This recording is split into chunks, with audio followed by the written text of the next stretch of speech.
Pertanyaan yang mungkin sering mengganggu pikiranmu.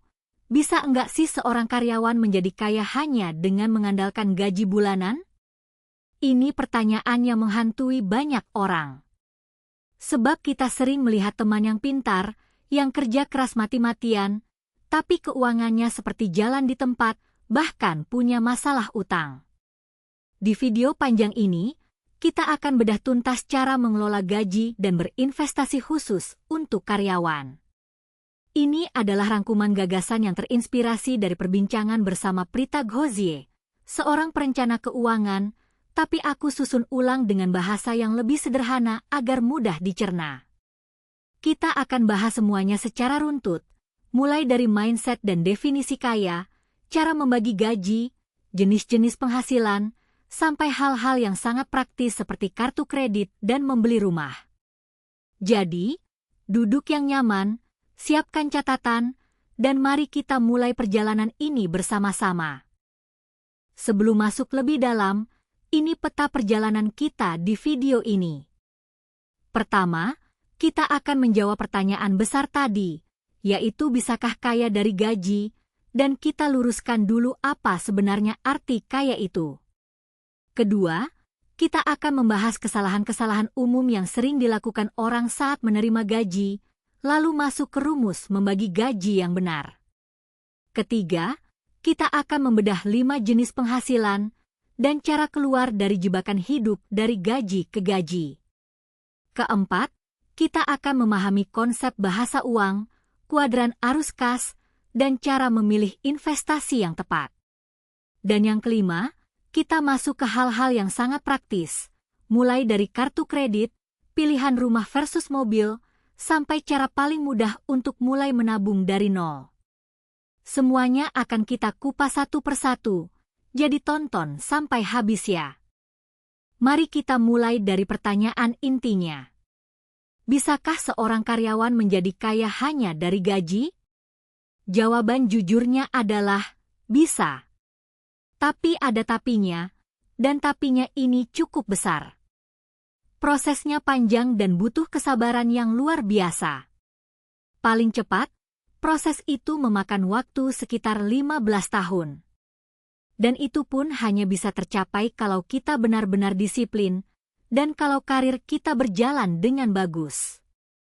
Karena kenyataannya, gaji sebagai karyawan memang tidak bisa membuat semuanya tercapai secara instan.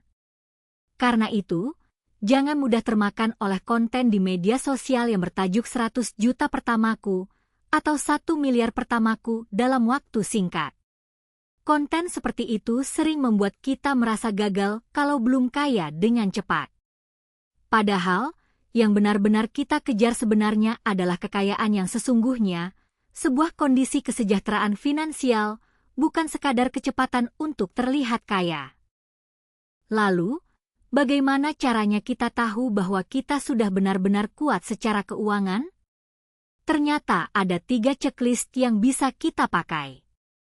Yang pertama, kita memang benar-benar punya kekayaan bersih, yaitu total aset dikurangi utang, dan hasilnya bernilai positif. Ingat baik-baik, punya aset besar tapi utangnya juga besar itu belum tentu kuat, karena sewaktu-waktu bisa goyah. Checklist yang kedua, minimal 50% dari total aset kita adalah aset investasi. Contohnya seperti saham, emas, deposito, atau obligasi, dan bukan sekadar aset konsumsi. Dan checklist yang ketiga, kas dan setara kas kita minimal 12 kali pengeluaran rutin bulanan. Inilah yang kita kenal sebagai dana darurat.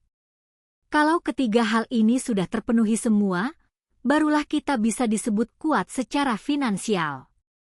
Dan dari sinilah nanti kita bisa melangkah menuju kemerdekaan finansial. Nah, apakah gaji bisa membuat kita kaya atau tidak? Ternyata juga sangat tergantung pada apa yang disebut contextual budgeting atau penganggaran yang mempertimbangkan konteks. Ada 3 faktor di sini. Faktor pertama adalah domisili atau tempat kita tinggal. 5 juta rupiah di Jakarta itu sangat berbeda nilainya dengan 5 juta di kota yang lebih kecil. Jadi kita tidak bisa asal membandingkan gaji orang tanpa melihat di mana dia tinggal. Faktor kedua adalah jumlah tanggungan. Semakin sedikit tanggungan dengan gaji yang sama, tentu semakin mudah bagi seseorang untuk menjadi kaya.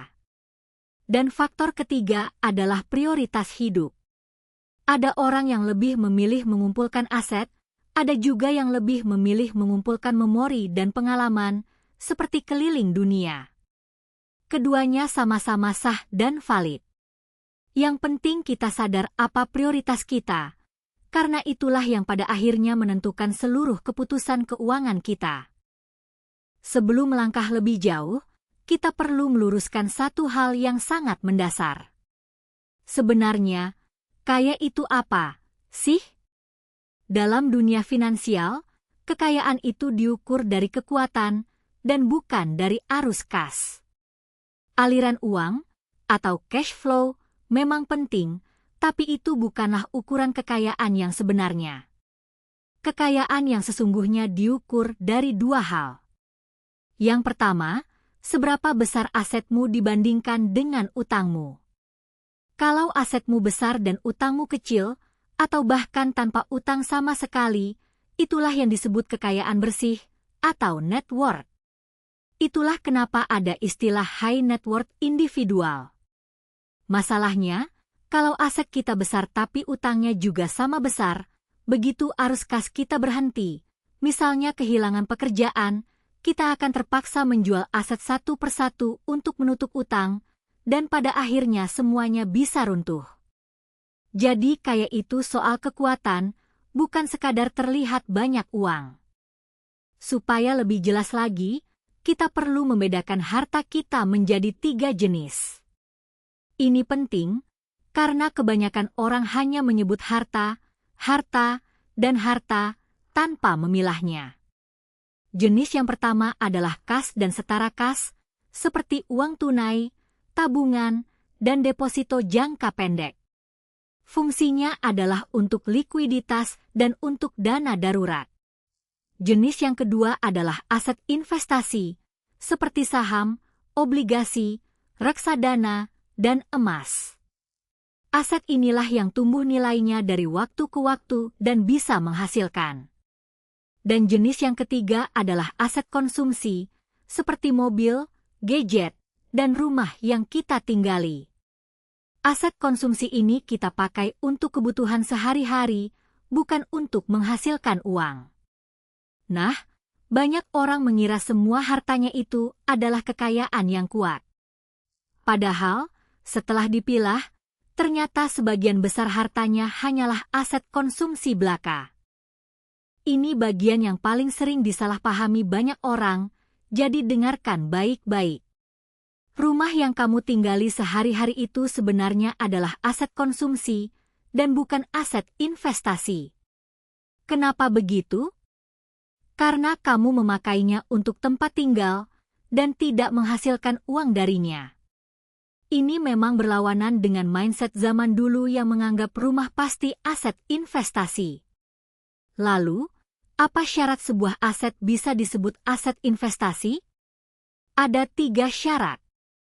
Pertama, nilainya harus naik dari waktu ke waktu. Kedua, ia bisa menghasilkan sesuatu untuk kita. Dan ketiga, hidup kita tidak bergantung sepenuhnya padanya. Jadi, rumah yang kamu tinggali itu jelas aset konsumsi. Tapi begitu rumah yang sama itu kamu sewakan kepada orang lain, barulah ia berubah wujud menjadi aset investasi. Nah, letak perbedaannya persis ada di situ, yaitu apakah ia kamu pakai sendiri atau kamu sewakan. Lalu, apa sih tujuan akhir dari semua kerja keras dan pengaturan uang ini? Jawabannya adalah financial independence atau kemerdekaan finansial. Kemerdekaan finansial ini punya arti yang sangat indah, yaitu kamu tidak lagi menjadikan orang lain sebagai penyangga keuanganmu. Ada 3 cirinya yang perlu kita ingat. Ciri yang pertama, kamu tidak menjadikan orang tuamu sebagai dana daruratmu. Artinya saat kepepet, kamu tidak lari meminta ke orang tua. Ciri yang kedua, kamu tidak menjadikan anakmu kelak sebagai dana pensiunmu. Artinya kamu tidak membebani masa tua kepada anak-anakmu. Dan ciri yang ketiga, kamu tidak menjadikan teman dan saudaramu sebagai tempat berutang atau paylater pribadimu. Ketika kamu sudah bisa berdiri kokoh di atas kakimu sendiri secara finansial, tanpa menyusahkan siapapun, di titik itulah kamu benar-benar merdeka dan sejahtera. Sekarang, mari kita bicara soal kesalahan yang paling umum. Ada dua kesalahan terbesar yang sering dilakukan orang saat menerima gaji setiap bulan. Kesalahan yang pertama adalah tidak membuat anggaran atau tidak budgeting.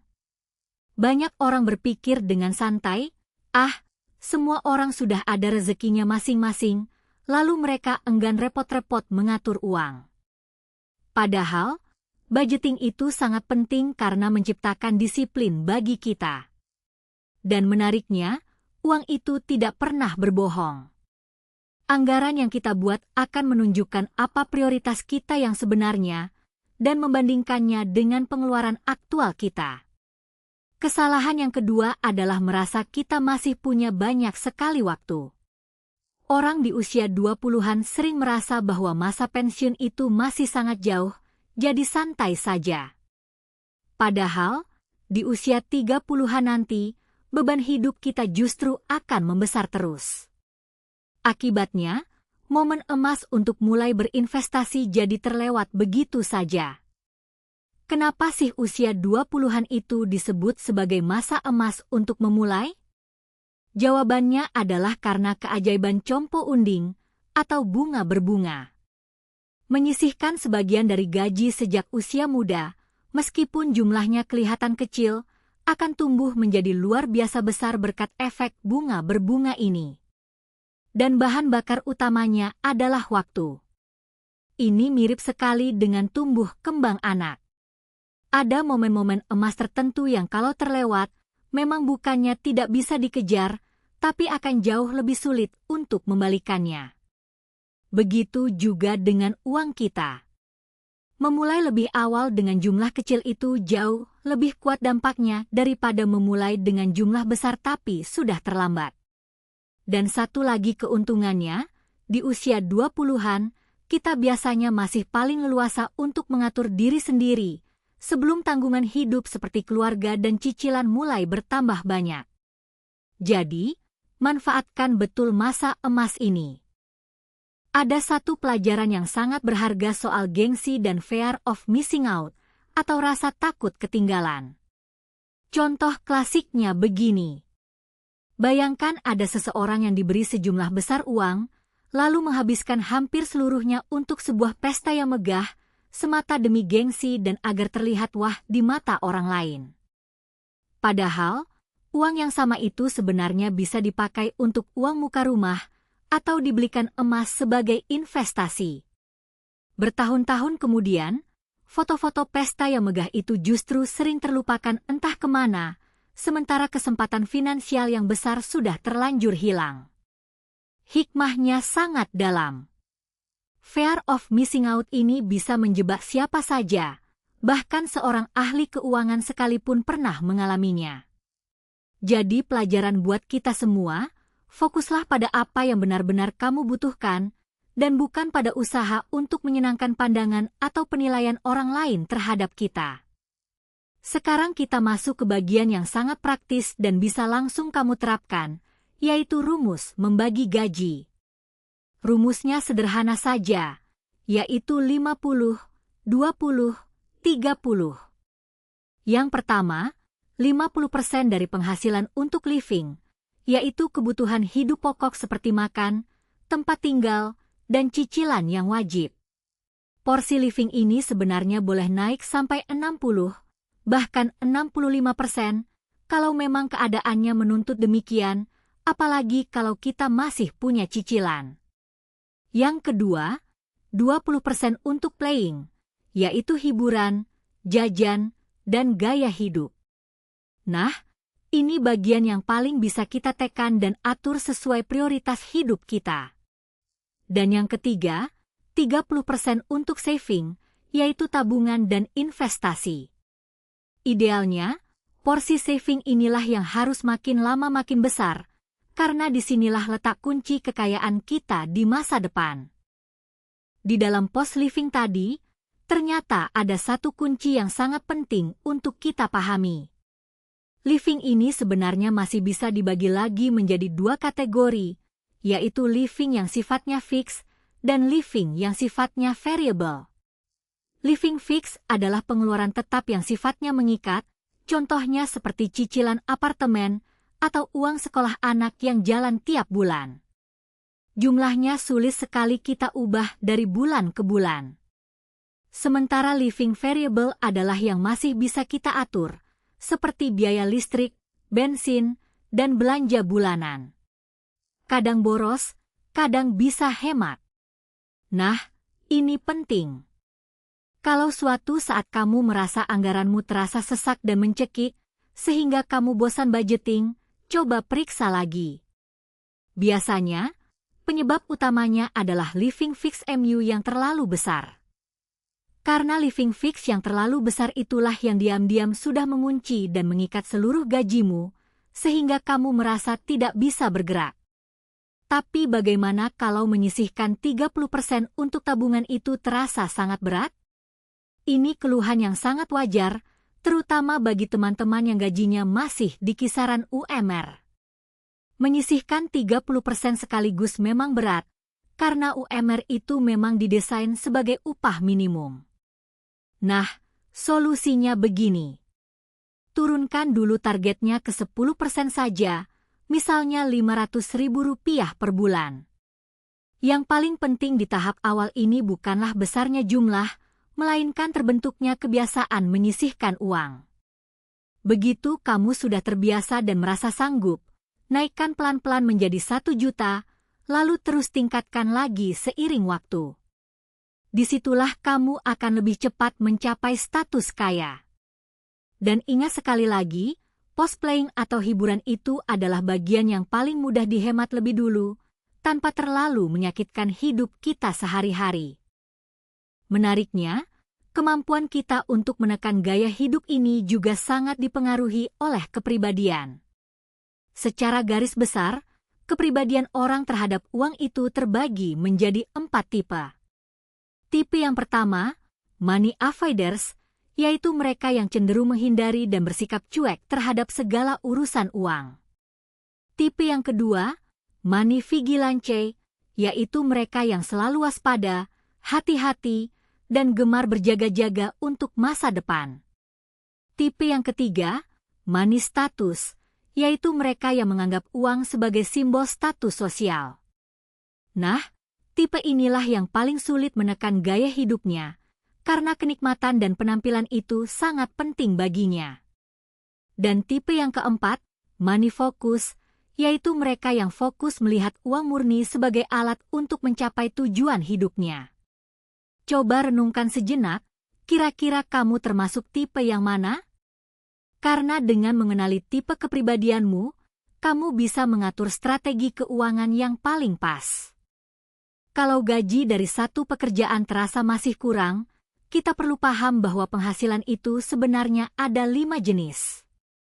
Jenis yang pertama, penghasilan dari pekerjaan utama kita, yaitu gaji pokok. Jenis yang kedua, penghasilan dari lembur atau ekstra, yaitu memakai skill yang sama persis tapi dikerjakan lebih banyak untuk tambahan. Jenis yang ketiga, penghasilan berbasis talenta, contohnya seperti menjadi fotografer, MC, atau pelatih olahraga di akhir pekan yang berbeda dari pekerjaan utama.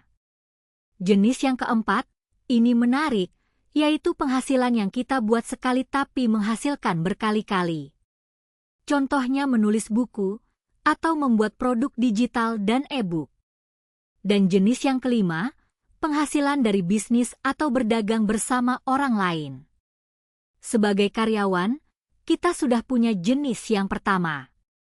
Tugas kita sekarang adalah mengejar 4 sisanya, dan ingat, pasangan kita pun bisa ikut membantu mencarinya. Sekarang, bagaimana caranya kita bisa keluar dari lingkaran setan hidup dari gaji ke gaji, di mana gaji selalu habis begitu saja? Ada 2 langkah. Langkah pertama yang paling mendasar begini. Kalau kamu hidup pas-pasan tapi berhasil untuk tidak terjerat pinjaman online dan paylater, maka itu sudah hebat sekali. Artinya, kamu sudah berhasil hidup sesuai dengan kemampuan finansialmu. Yang belum bisa kamu lakukan hanyalah hidup sedikit di bawah kemampuanmu, supaya ada sisa untuk ditabung. Langkah kedua, kalau kondisi sulit ini terus berlanjut, mungkin kita perlu melakukan intervensi pada domisili. Misalnya begini, keluarga tinggal di area yang lebih ekonomis seperti pinggiran kota, sementara si pencari nafkah utama tetap bekerja di kota besar dengan standar gaji besar. Konsepnya mirip dengan pekerja migran. Konsekuensinya memang jarak dan harus terpisah, tapi cara ini bisa secara signifikan mempercepat pengumpulan modal. Sekarang kita masuk ke sebuah konsep yang lebih dalam dan filosofis, yaitu bahasa uang. Ada sebuah ungkapan yang sangat terkenal soal ini. Uang itu punya bahasa.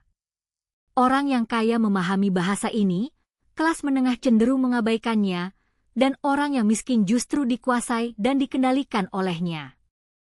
Logikanya begini.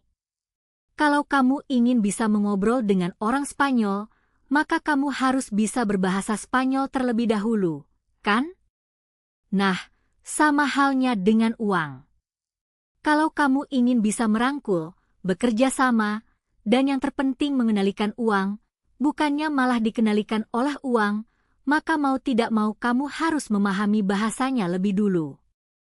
Dan salah satu kunci utama untuk memahami bahasa uang di zaman sekarang ini adalah dengan memahami kondisi ekonomi terkini dan memahami dinamika antar generasi yang akan kita bahas berikut ini. Mari kita bicara soal generasi dan kondisi ekonomi saat ini. Menurutmu, siapa yang paling berat menghadapi kondisi ekonomi sekarang? Jawabannya kemungkinan besar adalah Gen Z dan generasi milenial. Gen Z ini tumbuh dewasa persis di masa pandemi, dan kini mereka kesulitan mencari lapangan pekerjaan. Janji lama yang mengatakan bahwa kalau kamu jadi anak baik, rajin belajar, dan lulus dengan nilai bagus, maka kamu pasti sukses, ternyata sekarang tidak lagi otomatis terbukti. Sementara itu, generasi milenial juga berat, karena banyak dari mereka yang sudah berkeluarga dan punya tanggungan saat guncangan ekonomi datang. Sebaliknya, generasi Boomer dan Gen X yang sudah berada di level atas umumnya jauh lebih tahan, karena mereka sudah mapan, sudah punya aset, dan sudah punya posisi. Jadi pesan pentingnya, pahami betul di generasi mana kamu berada, dan apa saja yang sudah kamu lalui. Nah, khusus kalau kita bicara tentang karyawan, ada satu kenyataan penting yang harus disadari. Bagi karyawan, bahasa uang itu sangat berkaitan erat dengan usia. Kenapa demikian? Karena suka atau tidak suka, seorang karyawan itu pensiun berdasarkan usianya, bukan berdasarkan bakatnya. Sehebat apapun talenta dan kemampuanmu, begitu kamu mencapai usia tertentu, misalnya 56 tahun, ya sudah, kamu tetap harus pensiun. Bahkan dalam kondisi ekonomi yang sulit, banyak karyawan yang justru terkena pensiun dini. Itulah kenapa usia menjadi patokan yang sangat penting saat kita mengatur keuangan. Lalu, apa kuncinya agar bisa bertahan dan selamat? Ada 2 kunci. Yang pertama adalah adaptif, yaitu berani belajar skill dan jalur karir yang baru ketika keadaan berubah. Yang kedua adalah realistis, yaitu jujur pada diri sendiri soal apa yang benar-benar bisa kita lakukan dan pertahankan. Dan soal I, jangan mengutuknya, tapi kuasailah agar pekerjaanmu menjadi tahan terhadap I. Ada satu perbedaan cara pandang terhadap uang yang ternyata sangat menentukan nasib seseorang.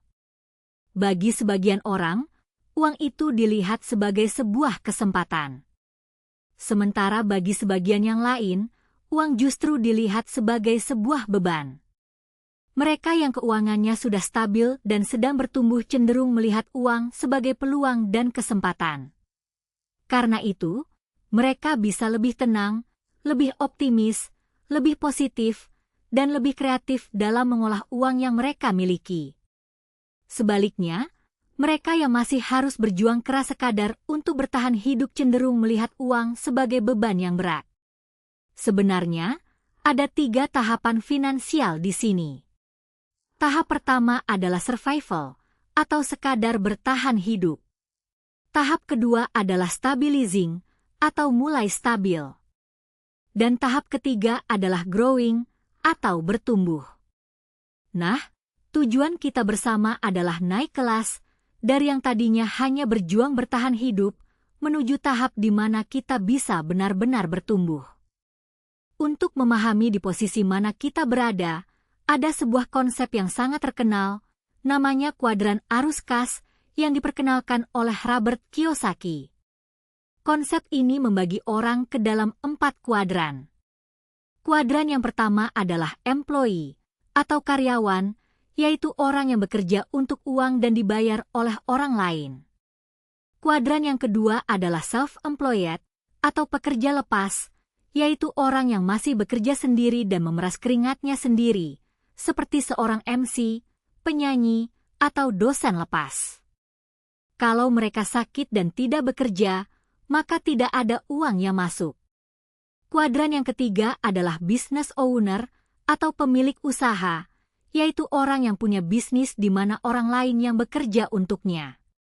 Dan kuadran yang keempat, yang merupakan puncak tertinggi, adalah investor, di mana pada tahap ini justru uang yang bekerja untuk kita. Nah, tujuan akhir kita semua adalah bergerak perlahan menuju kuadran keempat ini. Lalu, bagaimana konkretnya cara kita naik ke kuadran di mana uang yang bekerja untuk kita? Kuncinya, saving atau tabungan kita harus dibuat makin lama makin besar, lalu kita taruh di 2 tempat yang berbeda.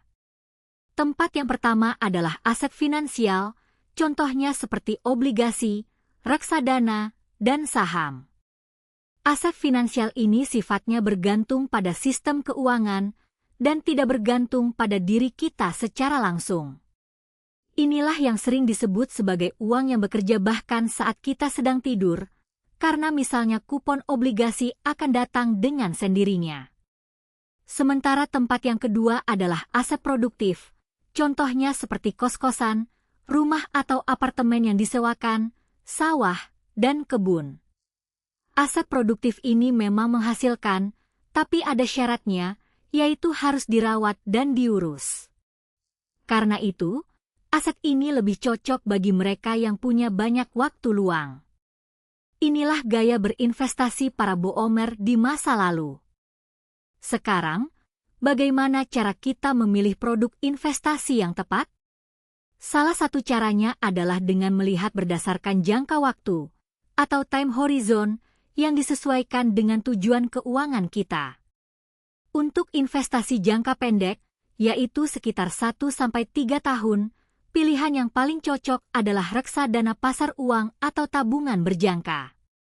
Emas agak berisiko untuk jangka di bawah 1 tahun, karena selisih harga jual belinya. Untuk investasi jangka menengah, yaitu sekitar 3-10 tahun, cocoknya adalah obligasi, reksadana campuran yang lebih tenang, dan emas. Jangka menengah ini pas sekali, misalnya, untuk mengumpulkan uang muka rumah. Dan untuk investasi jangka panjang, yaitu di atas 10 tahun, pilihannya adalah saham, reksadana saham, atau tanah. Nah, disinilah target 15 tahun untuk menjadi kaya yang kita bahas di awal tadi bisa benar-benar terwujud, yaitu dengan memanfaatkan aset yang tumbuh dan compounding. Kita juga sering sekali mendengar istilah passive income atau penghasilan pasif. Sebenarnya, passive income itu ada 2 jenis. Jenis yang pertama adalah yang benar-benar pasif, yaitu penghasilan yang datang kepada kita tanpa kita perlu berbuat banyak. Contohnya seperti kupon dari obligasi atau bunga dari deposito. Uang itu mengalir dengan sendirinya bahkan saat kita hanya diam. Jenis yang kedua adalah passive income yang sifatnya semi-aktif, yaitu yang masih membutuhkan sedikit usaha dari kita. Contohnya seperti properti yang disewakan yang harus diurus, atau trading saham yang prosesnya perlu kita pelajari dengan tekun. Intinya begini, meskipun kondisi ekonomi saat ini menantang, selama kita punya kemauan dan keinginan untuk terus belajar, menghasilkan uang itu tetaplah sangat mungkin. Bahkan dengan tetap menjalankan pekerjaan utama kita pun, kalau kita mau terus belajar berinvestasi, peluang untuk menambah penghasilan itu selalu terbuka lebar. Sekarang kita masuk ke bagian yang sangat praktis dan sering ditanyakan, yaitu kartu debit versus kartu kredit. Kuncinya di sini adalah mengenali kepribadian dan relasi kita dengan uang. Ada sebuah penelitian klasik dari MIT yang menemukan fakta menarik. Membayar dengan uang tunai itu ternyata terasa lebih menyakitkan bagi otak kita dibandingkan membayar secara non-tunai. Bayangkan saat uang lembaran di dompetmu berkurang, ada rasa sedih di situ. Sedangkan saat tap kartu, rasanya ringan tanpa beban. Karena itulah, pembayaran non-tunai justru sering membuat banyak orang menjadi lebih boros tanpa mereka sadari. Jadi, aturan praktisnya begini. Untuk pengeluaran living, yang sifatnya harian dan frekuensinya sering, sebaiknya gunakan uang tunai atau kartu debit. Sementara untuk pengeluaran yang besar atau tetap, seperti tiket pesawat, mengganti mesin cuci, atau langganan streaming, kartu kredit boleh dipakai karena jumlahnya sudah terukur. Dan untuk mengajari anak, gunakan uang tunai dulu, agar ia merasakan beban psikologis saat membelanjakan uangnya. Lalu, bagaimana kalau kita sudah terlanjur terjebak dalam utang kartu kredit? Jangan panik, ada 2 metode untuk melunasinya. Metode yang pertama namanya snowball atau bola salju. Caranya, kita lunasi dulu dari tagihan yang saldonya paling kecil. Secara hitungan bunga, metode ini memang kurang optimal. Tapi keunggulannya, ia memberikan rasa menang dan pencapaian yang memotivasi kita. Setiap satu utang lunas, kita merasa lega dan bersemangat untuk melunasi utang berikutnya. Metode ini cocok untuk orang yang butuh dorongan psikologis. Metode yang kedua namanya avalanche atau longsor. Caranya kebalikannya, kita lunasi dulu dari utang yang bunganya paling tinggi. Secara matematika, metode ini yang paling menguntungkan dan cocok untuk orang yang disiplin dan bisa berhitung. Apapun metode yang kamu pilih, kuncinya cuma satu, yaitu selalu bayar lunas, jangan pernah hanya membayar tagihan minimumnya saja, karena bunga berbunganya akan mencekik. Sekarang kita bahas prioritas besar yang sering bikin bingung, yaitu rumah dulu atau mobil dulu, dan apakah beli atau sewa. Kuncinya, semua ini soal fungsi dan ketenangan hati. Untuk rumah dulu atau mobil dulu, jawabannya lihat mana yang lebih menjawab kebutuhan fungsionalmu saat ini. Misalnya, seorang ibu dengan 3 anak yang sekolahnya berbeda-beda, mungkin kendaraan jauh lebih penting baginya. Ingat juga, rumah yang kamu tinggali itu adalah aset konsumsi, jadi ukurannya adalah ketenangan dan kenyamanan hidup, bukan seberapa untung atau cuan. Lalu, apakah harus beli atau boleh menyewa seumur hidup? Menyewa seumur hidup itu boleh saja, asalkan kamu punya tabungan likuid yang cukup untuk membiayainya sampai usia tua. Tapi kalau kamu memilih untuk mencicil lewat KPR, saranku ambillah tenor yang sependek mungkin dan uang muka yang sebesar mungkin, agar total bunga yang kamu bayarkan menjadi jauh lebih kecil. Dan terakhir, bagaimana sih cara paling mudah untuk mulai, terutama kalau gaji kita terasa pas-pasan dan menyisihkan 30% rasanya mustahil? Ada satu metode yang sangat sederhana, yaitu sisihkan selembar uang saja setiap hari. Misalnya, selembar Rp5.000. Kalau dikumpulkan selama 30 hari, kita sudah punya Rp150.000 dalam sebulan yang bisa langsung kita belikan tabungan emas. Coba rasakan bedanya secara psikologis. Kalau kita diminta menyisihkan 1,5 juta dalam sebulan, rasanya berat sekali. Tapi kalau hanya Rp5.000 sehari, rasanya ringan, tidak ada bedanya dengan membeli jajanan kecil seperti cilok. Lalu, targetnya adalah menaikkannya pelan-pelan dari Rp5.000 ke Rp10.000, dan seterusnya, jangan pernah berhenti. Uang yang terkumpul ini kita alokasikan untuk 4 tujuan penting, yaitu dana darurat, tujuan finansial seperti rumah, dana pendidikan anak, dan dana pensiun. Baik, mari kita tutup video panjang ini dengan sebuah rangkuman. Ternyata, jawaban dari pertanyaan besar di awal tadi adalah, ya, seorang karyawan itu benar-benar bisa menjadi kaya.